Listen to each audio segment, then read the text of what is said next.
Jean-Kevin Junior veut apprendre l'informatique. Moi je veux savoir coder en Rust, R et JavaScript. Mais enfin Jean-Kevin, ça n'a aucun sens. Tu commences par des langages beaucoup trop durs et qui n'ont aucun rapport avec ce que tu veux faire. À quoi va te servir le R si ton but est de créer des jeux vidéo? Prends plutôt exemple sur le génie de l'informatique.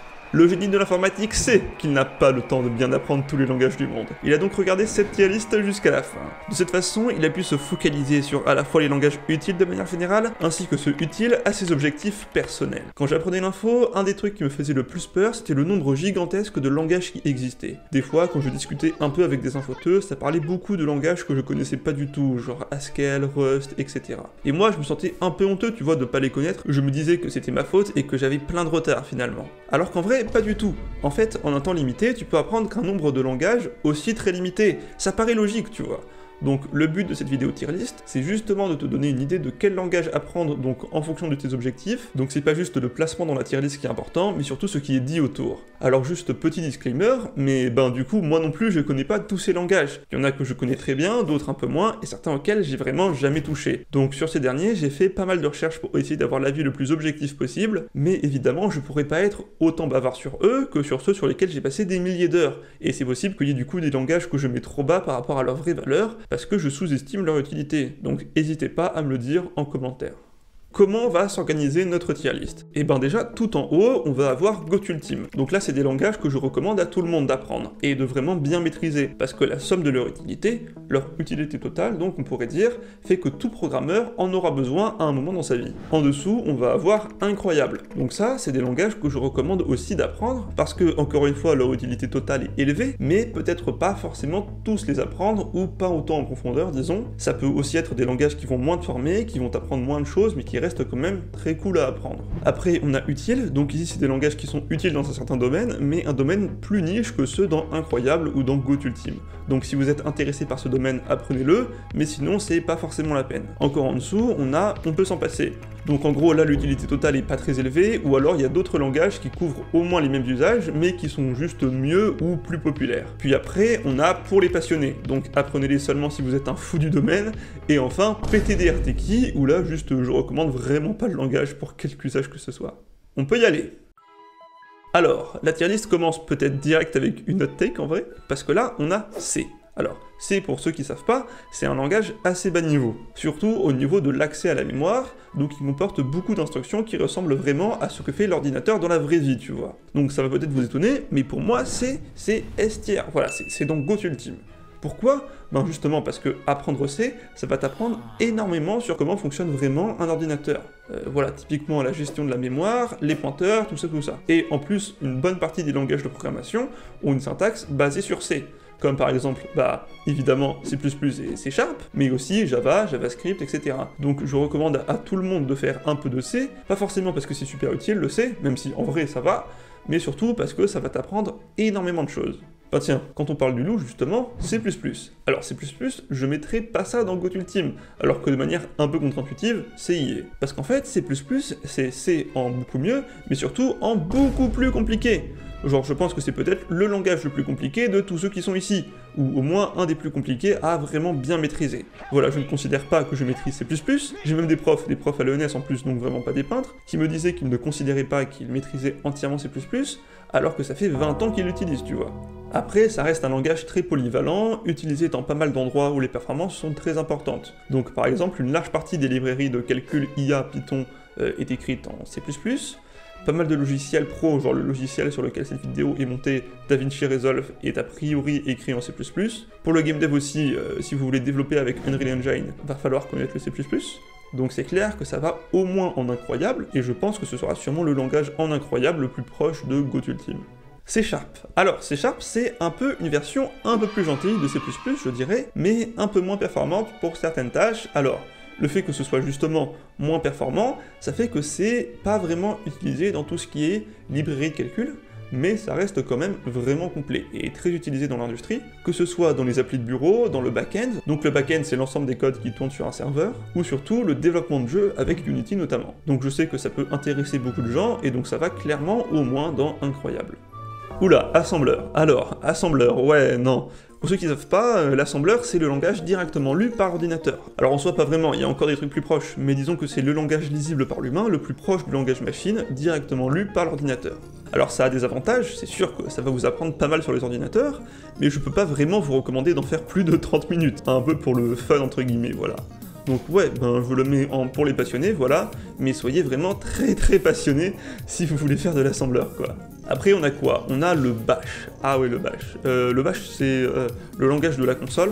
En gros c'est le truc que les matrixés utilisent pour gérer leur ordi au lieu d'utiliser des fenêtres. Et c'est quand même assez utile que ce soit pour installer ou pour automatiser des trucs. Donc ouais, ben on va mettre ça dans... On peut s'en passer honnêtement. Genre c'est cool d'avoir des bases, mais passez pas des heures à apprendre ça, quoi. CSS. Alors, CSS c'est intéressant en vrai. Donc CSS c'est ce qui est utilisé pour décorer un site web. C'est un peu le skin du site web en quelque sorte, quoi. Donc ben c'est extrêmement utile, mais bah déjà c'est clairement pas en GoToUltime, faut pas charrier, mais ça ferait quand même bizarre de le mettre en incroyable, parce que en vrai, ce qui va faire que vous êtes bon ou pas en CSS, c'est plus si vous êtes bon ou pas en design de page web, plutôt que bon ou pas en code. Du coup on va mettre ça en utile, voilà. Fortran, alors là on passe à des langages que pas grand monde connaît. Alors Fortran c'est un vieux langage qui était très utilisé pour faire des calculs scientifiques, mais bon à l'époque c'était bien, mais maintenant, il y a vraiment mieux, hein. Que ce soit R, qu'on va avoir après, ou NumPy. Bon, techniquement, c'est encore un peu utilisé, mais vraiment niche. Du coup, je le mets en pour les passionnés. Golang. Alors, Golang, j'y ai vraiment jamais touché.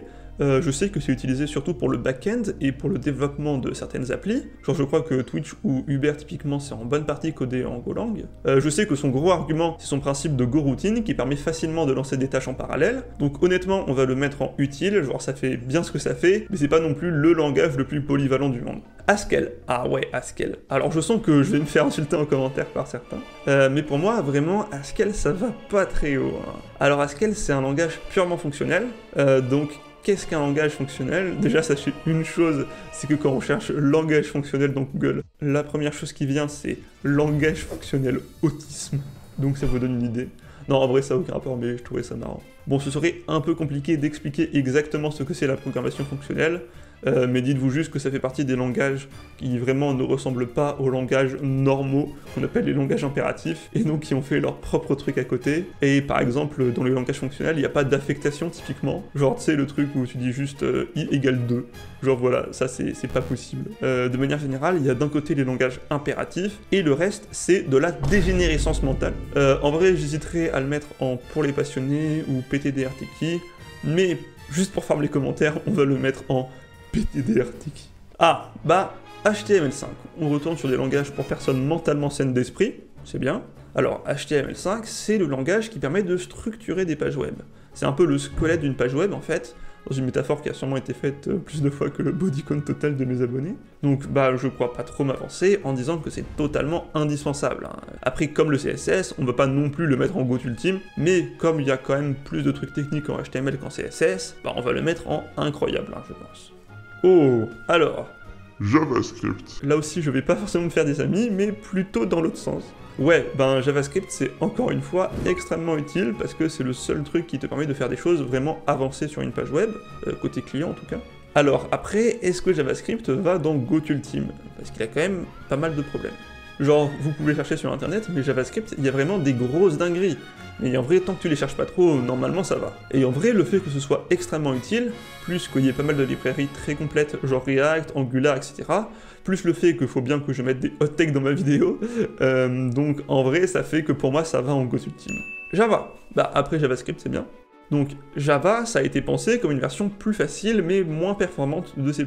Alors c'est utilisé dans plein de trucs, genre les applications Android, dans le back-end des sites, et surtout le plus important, dans les mods Minecraft. Donc je crois que ça suffit de faire de Java un langage qui va directement dans GoToUltime. Non, en vrai, j'ai pas mal de témoignages de gens, que ce soit en commentaire ou IRL, qui me disent qu'ils ont commencé la programmation par Java, et que ça les a dégoûtés de genre toute la programmation. Et c'est vrai que c'est pas forcément le langage le plus amical, disons. Genre juste un Hello World, ça fait 15 lignes. Donc bah on va dire que ça compense avec les mods Minecraft, et que ça va dans incroyable. Mais peut-être commencer pas par ça, j'imagine. Waouh, alors Kotlin.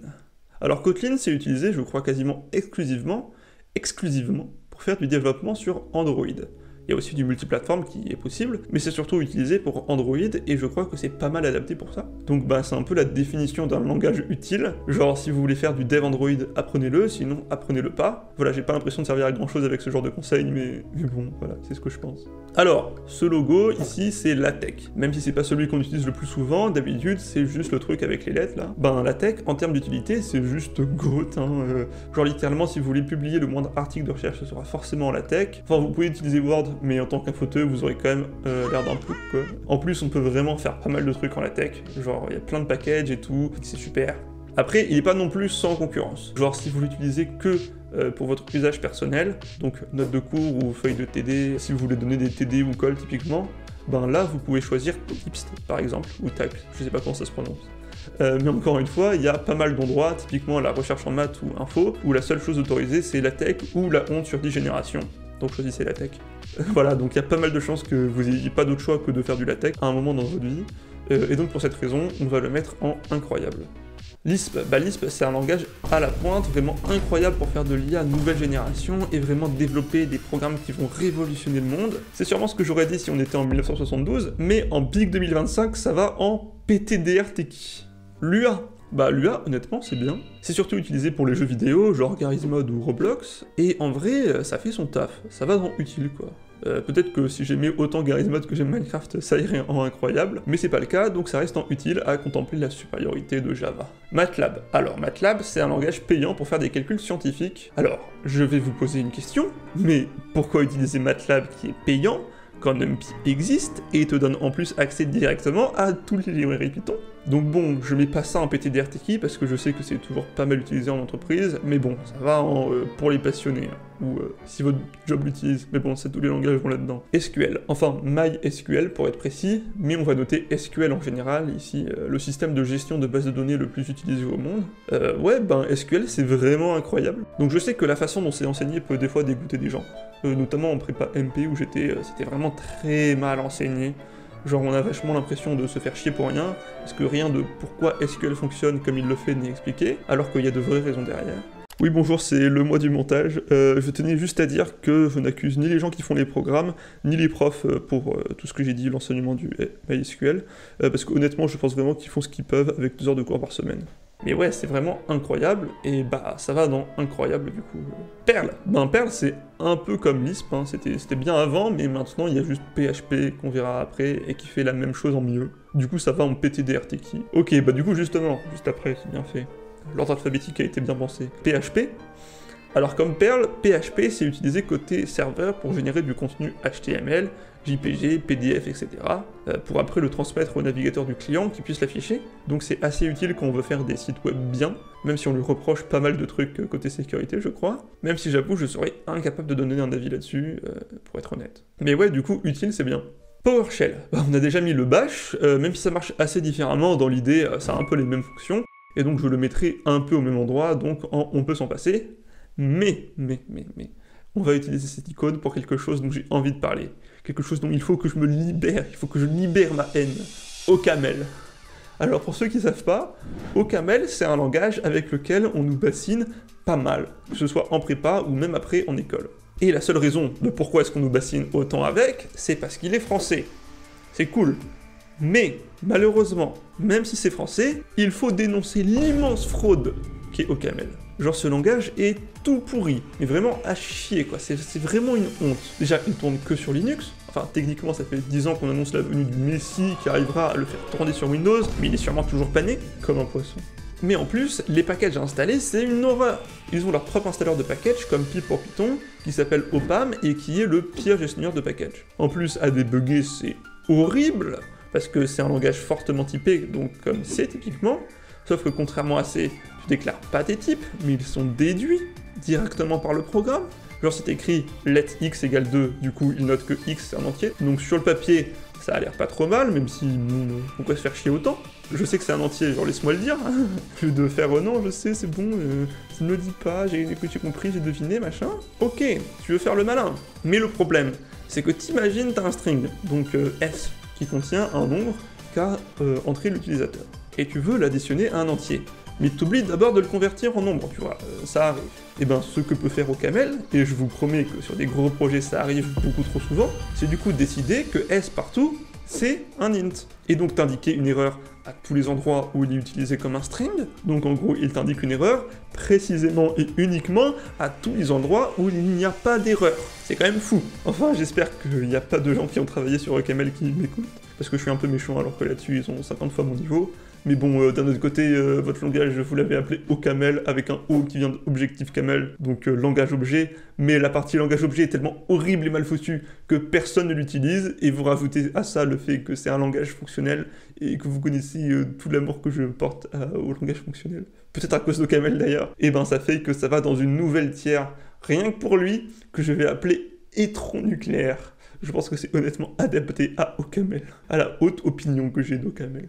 Ok, ben là on passe du pire langage de tous les temps au meilleur langage de tous les temps, avec Python. Alors Python c'est évidemment dans GoToUltime, il n'y a même pas de débat. Et même tout en haut de GoToUltime, les tiers en elles-mêmes sont pas triés, mais juste pour Python ça l'est. Bah Python, énormément de packages, très simple à apprendre, très complet.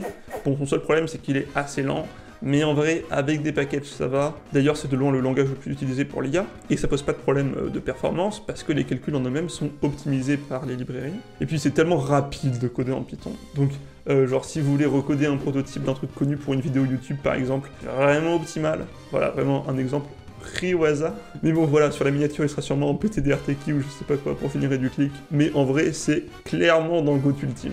Rust maintenant. Alors Rust, je ne m'avoue capable de jamais avoir essayé, malgré tout le bien qu'on m'en dit. Mais ouais, de ce que j'ai entendu, c'est vraiment pas mal pour le coup.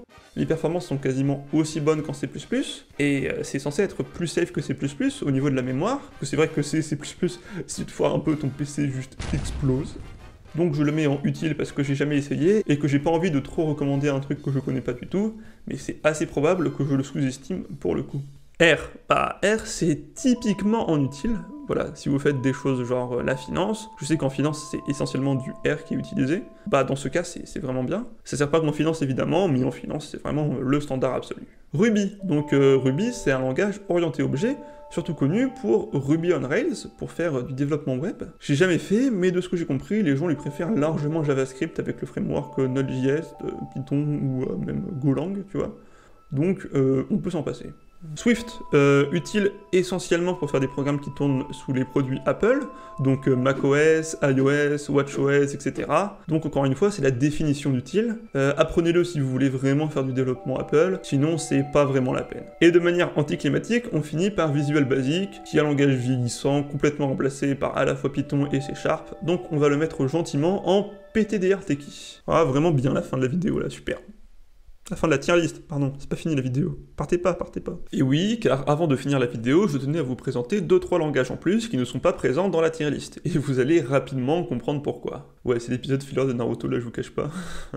Déjà, dans un premier temps, on a le brainfuck. Alors le brainfuck est le plus connu des langages, disons, pittoresques, comme diraient les agents immobiliers, et fonctionne sur le principe suivant. On a un tableau de 30 000 cases et un pointeur. Et en gros, tout va se faire grâce à ce pointeur. Donc on peut choisir de déplacer le pointeur vers la gauche ou la droite, on peut incrémenter ou décrémenter de 1 la case où se trouve le pointeur, et on a accès à des boucles while, case du pointeur différentes de 0. On rajoute à ça des fonctions basiques d'input et output, et c'est tout. Ça apparaît pas beaucoup, oui, parce que ça l'est. Genre pour faire Hello World, c'est ce programme-là. Dites-vous, j'ai un pote qui a donné ce langage en colle à des premières années, tout juste sorti du bac. Ah, il était vraiment là pour abattre l'ennemi. Dédicace à lui s'il regarde la vidéo d'ailleurs. Donc brainfuck, on va le mettre en PTDRTKey, pourquoi pas en étron nucléaire, déjà parce que ça me fait vraiment marrer de voir ce langage immonde au-dessus d'OCaml, et ça commence doucement à réparer mon traumatisme, mais surtout parce que peut y avoir bien pire. Oui, peut y avoir bien pire parce qu'il y a Whitespace, un langage où seuls les espaces, les tabulations et les retours à la ligne sont des caractères valides. Du coup, voici Hello World en Whitespace. Ouais, bon, j'avoue, c'est pire qu'OCaml. Et pour finir sur les langages absurdes, on a Malbolge, qui est aussi le nom du 8e cercle de l'enfer. Ça vous donne une idée? Bref, le principe de Malbolge, entre autres, c'est de se dire pourquoi est-ce qu'en informatique, on compte tout en binaire? Il n'y a vraiment pas de raison. Bah, c'est parce que 0 c'est quand il n'y a pas de courant, et 1 c'est quand il y a du courant. J'ai dit, il n'y a pas de raison. Ok, donc un ordinateur en ternaire, par exemple, ça donnerait quoi? Et c'est comme ça qu'est né le Malbolge, avec comme unique porte logique, donc pour remplacer les AND, OR, NOT, etc., l'opération Crazy, qui fait, juste regarder la table de valeur, quoi. Bref, il y a encore plein de trucs qui font de Malboge le langage ultime, mais vous avez déjà une idée. Et donc, après n'avoir absolument rien changé à la trame de la vidéo, comme tout épisode filler qui se respecte, retour à l'histoire principale. Donc, quels sont les langages que je recommande d'apprendre? On peut justement suivre la tier list. Et on voit qu'en Goat Ultime, on a tout d'abord Python, meilleur langage pour commencer, beaucoup de librairies qui le rendent assez polyvalent, super rapide de coder avec, bref, c'est fou, faites-en. Après, on a C, qui va vous apprendre énormément de choses sur les ordinateurs, et en plus va vous aider plus tard à apprendre tous les langages impératifs, qui sont quand même les plus communs, et les seuls qui ne sont pas de la dégénérescence mentale. Retenez.